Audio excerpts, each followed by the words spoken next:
അപ്പോൾ ഗൈസ് ഇത് നമ്മുടെ മൂവാണ്ടമാങ്ങയാണ്. ഈ പാടത്ത് ഈ ചാഞ്ഞ് കിടക്കുന്നതാണ്. അപ്പോൾ ഇവിടെ നിന്നാണ് നമ്മൾ കൂടുതൽ മാങ്ങയൊക്കെ പറിക്കാറുള്ളത്. തോട്ടിയൊക്കെ എടുത്തിട്ടുണ്ട്. നമുക്കൊരു മാങ്ങ പറിക്കാം. ഇതാണ് നമ്മൾ പറിക്കാൻ പോകുന്ന മാങ്ങ.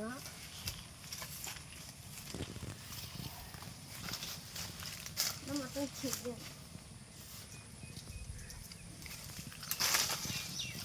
മാങ്ങ കിട്ടി ഗൈസ്. ചൊനയാണ് മൊത്തം. നമുക്ക് നേരെ അങ്ങോട്ടേക്ക് പോവാം.